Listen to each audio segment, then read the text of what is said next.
সব বাধা পেরিয়ে আজকে সন্দেশখালী গেলেন শুভেন্দু অধিকারী। কখন গেলেন, কোথায় কোথায় যাচ্ছেন, সব বিস্তারিত জানতে পারবেন এই ভিডিওর মধ্যে। আপনারা দেখছেন টপ 12 নিউজ ইউটিউব চ্যানেল। প্রথমেই তিনি যাওয়ার পথে বাধা পান ধামাখালিতে। তার প্রধান কারণ, গতকাল কৌশিক চন্দ্র বিচারপতি জানিয়ে দেন যে 7 দিনের জন্য 144 ধারা স্থগিত রাখতে হবে এবং বিরোধী দলনেতা শুভেন্দু অধিকারীকে সন্দেশখালী যাওয়ার অনুমতি দেওয়া হচ্ছে। সেই মতো আজকে তিনি সন্দেশখালীর উদ্দেশ্যে রওনা দেন, কিন্তু তারই মধ্যে রাজ্য সরকার প্রধান বিচারপতি ডিভিশন বেঞ্চে যান, কিন্তু প্রধান বিচারপতি ডিভিশন বেঞ্চে বেলা বাড়তেই জানিয়ে দেন যে শুভেন্দু অধিকারী তিনি সন্দেশখালী যেতে পারবেন।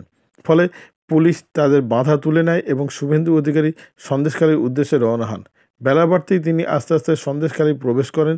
সন্দেশখালী গিয়ে তিনি কোথায় গিয়েছেন, কে কথা বলেছেন, সেগুলো এবার আমরা ভিডিওর মাধ্যমে দেখে নেব।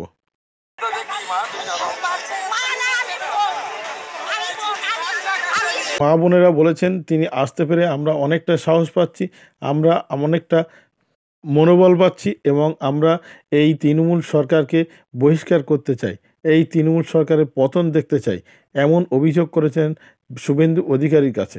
এরপর তিনি যান বিকাশ সিংয়ের বাড়িতে। বিকাশ সিংয়ের বাড়িতে গিয়ে বিকাশ সিংয়ের বাড়ির সামনে দাঁড়িয়ে তিনি বলেন, এই বিকাশ সিংকে মিথ্যা মামলায় ফাঁসানো হয়েছে, তা আমরা তাকে যে কোনো প্রকারে, এমনকি সুপ্রিম কোর্ট থেকে আমরা আইনজীবী এনে আমরা বিকাশ সিংকে জেল থেকে বার করবই।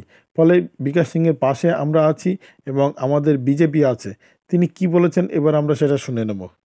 মিথ্যা মামলায় গ্রেপ্তার, জামিন পাওয়ার পরেও নেতা কৃষ্ণেন্দু মুখার্জির গাড়ি থেকে ছিনতাই।